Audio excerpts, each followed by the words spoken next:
You've probably used the word narcissist before, and I'm not judging you for it because I have done it too. I've called people narcissists with full confidence. Like, I had done the research, I had listened to the podcast, I had all the TikToks saved, but I was completely wrong. And I was only able to discover that when I actually encountered a true narcissist. And let me tell you, once you witness the difference, you will never be the same. And that's the thing that nobody tells you. I think that we throw the word narcissist around so much that it actually kind of loses all its meaning. And I think that protects the real narcissist, because when everything is narcissism, then nothing is really narcissism. And then all the signs just get buried under anybody who's like a little bit selfish or like self-centered. And then people end up staying in narcissistic situations because they don't know what they're actually looking for, and then they end up staying in it, and then they're coming out of the other side like, what the fuck just happened? So today we're gonna fix that, because there are real signs. In fact, really specific, really hidden signs that actually show up before you're even attached to somebody. And once you know what you're looking for, they are impossible to not see. By the end of this episode, you are gonna know the difference between someone with narcissistic tendencies and someone who is an actual true to their core narcissist. That means you're gonna have the really specific signs that I noticed over the years. And I mean, some of these are like really weird and really teeny tiny. And you're also gonna have something concrete to do with the evidence of all of this. Before we get into it, if you don't know me, my name is Haley. I'm on a mission to become my best self. I'm obsessed with all things fitness, healing, and productivity, and this is Healing with Hale. In this season, we are focused on escaping toxic environments, so all episodes are geared towards helping you escape whatever toxicity might be around you, which is fitting because narcissists are arguably the most toxic of them all. So we are going to cover this in 3 parts. First, I want to talk about why this is so hard to spot early and why so many people get it wrong. Then I'm going to talk you through the actual signs and like the actual ones, not just like the really broad things that everybody talks about. And then we're going to talk about what to do when you've actually spotted these things. So first, let's dive into why we miss it and why it's actually not your fault that you're missing these signs. The reason most people don't catch this early on is because we've been taught to look for things that aren't actually real true signs of a narcissist. And also because narcissists are really fucking good at faking it. So when we're looking for someone who's like obviously self-centered and like full of themselves, that's going to be more of like the grandiose narcissist, kind of like the stereotypical narcissist that you think of. And they're a lot easier to clock because, like, again, these are things that we've been taught to look for. You can kind of like pick them out early on. But a covert narcissist, these are the most dangerous fucking types of narcissists because they are so slow with it. And I mean like years slow. And you'll spend so much time over those years thinking that you're the problem that by the time you realize what's actually happening, you've actually been totally sucked in, and it's going to make it way harder to actually get out. And I can say that because I was in a friendship with someone for 8 years who I legitimately considered like one of my closest friends, and I didn't pick up on any of these patterns until she had done so much damage to my self-worth, like how I saw myself. And what made it really hard was that she didn't show like the typical signs of narcissism. Like, she would talk about her own struggles, she would seem vulnerable, she would seem like she needed me, and that kept me loyal and kept me explaining away every single sign that she did show me. The truth is that narcissist has become just such a catch-all word for anyone who's like self-centered or emotionally immature, and those are definitely problems, like, don't get me wrong, but they are not the same thing as a true to their core narcissist. And the difference matters because the way that you handle someone with narcissistic tendencies versus how you handle someone who is an actual narcissist is completely different. And with a true narcissist, really the only thing that you can do is leave. So let's get right into the signs, and these are the ones that I truly think are the most telling. And I'm going to group these together because I think that kind of like makes them make sense a little bit more. So first we're going to talk about the way that they talk about themselves. The thing that I noticed, especially with like covert narcissists, is like they will often tell you what they are instead of show you what kind of person they are. Meaning, like, they might tell you that they're such an empath, or they'll brag about having like really strong boundaries and not a lot of friends, or they'll just be like, I'm just the nicest person ever. And they'll say it in this way that's like supposed to impress you, and like when you hear it you think, oh my god, like they're so self-aware, like that's so awesome for them. When in reality they're so aware that they are not these things that they are trying to like overcorrect and like convince you that they are. And this kind of goes into like the humble brag attention seeking thing that I think a lot of narcissists do, and it's where they're like putting themselves down just enough so that you'll like jump in and try to like validate them and make them feel better. So they might be like, I'm just like not good enough for this job, like I'm definitely not, and then they're just gonna wait for your reassurance. And this kind of thing is like very constant with narcissists, and I think sometimes we can kind of like just tell ourselves like, oh, they're just really insecure, and so you don't think anything of it. But when it's paired with a lot of these other things, it could be a controlling or narcissistic tactic that they are actually using on you.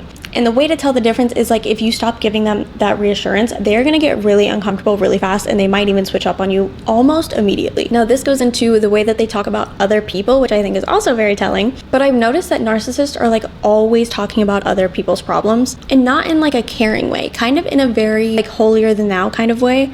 Like just always talking about what's wrong with somebody else, what they need to fix, why this person's relationship is going to go to shit. Like they make it sound like they're very insightful and like they really care about this person and that that's why they're talking about this. But what they're actually doing is just like positioning themselves above all of these other people so that they look like the gold standard. And I know what you're thinking, because like, yes, I also analyze other people all the time. Like I am the first person to be like, I think that she's doing this because of the way that her childhood was. But like, I think most of us do it in just this very like analytical, trying to understand kind of way, versus when a narcissist does it, they are doing it because they're like, I'm so perfect, I have no problems, that I'm just going to talk about everybody else's problems. Like a self-aware person, like most of us are probably doing, will also analyze ourselves and will also be like, I also do this because of the way that my childhood was. Like there is a difference here. And I also think this is kind of a key time to point out that like one of these things in standalone is not necessarily like a sign of a narcissist, but it's more of like if they do a lot of these things and you're noticing a constant pattern of these things, then they might actually be a true narcissist.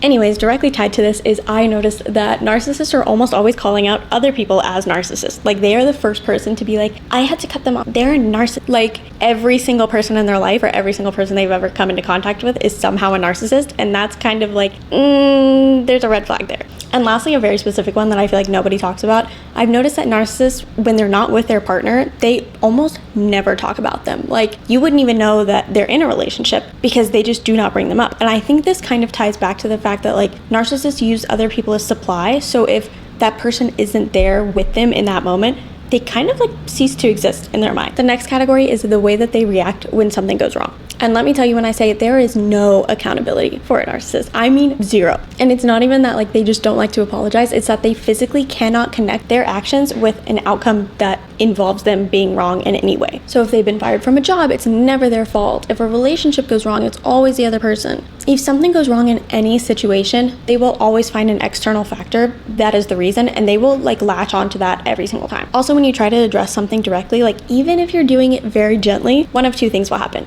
They will either flip the conversation entirely so that you are just talking about what's wrong with you and not talking about the thing that you actually brought up at all, or they're going to go silent, which is one of the most effective tools that a narcissist has, which is very annoying because the longer they go silent, the more that you start to feel guilty and feel like it actually was your fault. And then almost always you're going to be the one that ends up apologizing first. And the more that you do that, the more that they know that this works, and they're going to keep doing it every single time. And trust me when I say I used to apologize first every single time with my ex-friend because I just like wanted the silent treatment to be over. Like it would just stress me out so much to be in the same house as someone and just being completely ignored. And then because I knew that the silent treatment was something that would come every single time I brought something up, I just started not bringing anything up ever because I was like, well, I don't want to deal with the stress and anxiety of being ignored. And lastly, the random ones that I kind of think are the most telling. Narcissists will always overuse the word boundaries. Like they are constantly setting boundaries for literally anyone in their life, and they're always bragging about it. And yes, boundaries are very real and like very important, but when someone is constantly announcing them to anyone in an earshot, it's definitely a little bit of a red flag. They also only focus on the positive in like a very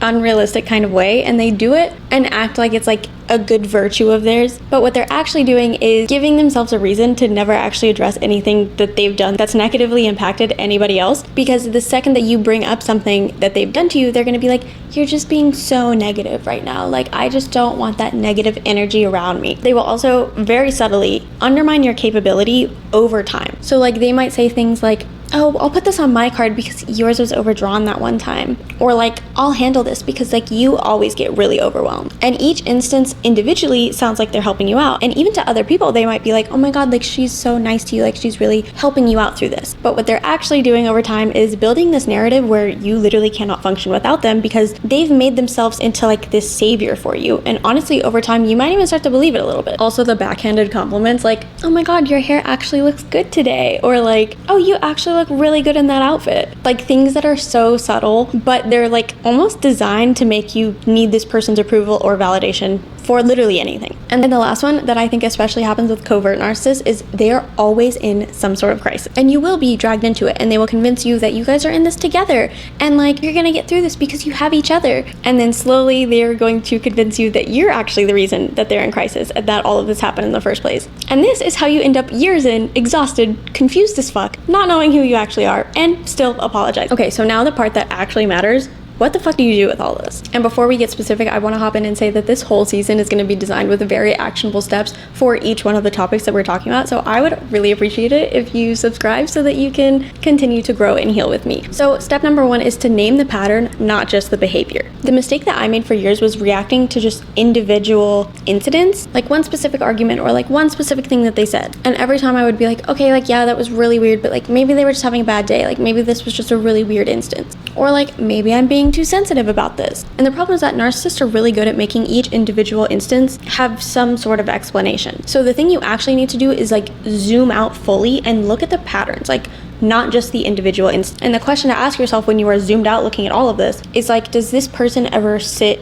in being wrong? Like, have they ever taken accountability for anything that I've brought up to them? Have they ever actually tried to improve themselves over time? Step number 2 is to trust the weird feeling before you can actually explain it. And I know this one is harder because me especially, I always want evidence of something. And like, we want to be fair, we don't want to judge people too quickly. But I genuinely think that one of the most important things you can do when you first meet someone, whether it's romantic or like a friendship, whatever, is pay attention to how you feel after you've spent time with this person. And I mean like immediately after, like before you've had time to rationalize anything that might have happened, just like go with your gut on this one and like see how you actually feel. Do you feel like exhausted? Are you like, oh my God, I'm so glad that hangout is over? Like, these are things to pay attention to. Step 3 is to very clearly test for accountability. And this doesn't mean start a fight. This means just like bring one small thing to their attention, and you can even try to make it something that like isn't actually affecting you that heavily. That way you can kind of stay neutral and like very calm during it, no matter what their reaction is. Because all you want to do here is just watch what happens, because that response is one of the most important pieces of information that you are going to get from your entire relationship with this person. And if they give you any variation of like flipping it back on you or going silent or like bringing up something that you did 6 months ago, then you have your answer and you actually don't need to wait for any more evidence. Like, that's enough, girl. The thing I want you to remember from this episode is you are not going to be able to unsee this once you've seen it in someone. And that is actually a gift, because the earlier that you can catch it, the less time you waste on another narcissist in your life. So your task for this week is I want you to think about a relationship in your life, like whether it's romantic, family, friends, and think about someone who has constantly left you feeling like a little bit smaller, maybe a little bit confused after you talk to them, or making you feel like you had to manage your own emotions in order to just keep the peace. And I want you to write down 3 specific moments that you remember from this relationship, like the actual moments, the actual things that they did to make you feel this way, and ask yourself, did accountability ever happen in any of these situations? And you don't have to do anything with that information just yet. Just kind of like sit with it and like understand that this person probably never took any accountability, and you probably spent years blaming yourself for the way that relationship went. And this is your moment to kind of be like, okay, I'm letting that one go because I actually don't think that was on me. Trust me when I say narcissists are a horrifying thing to witness, but escaping one and surviving one are absolutely 2 things that you should be 100% proud of yourself for. I hope that you take the time to really watch for these signs in the future, and please comment down below any other weird sign that you've noticed when it comes to pointing out a narcissist, because it could genuinely save somebody's life below. Until next time, be kind to your mind, to your body, and to others, and happy healing.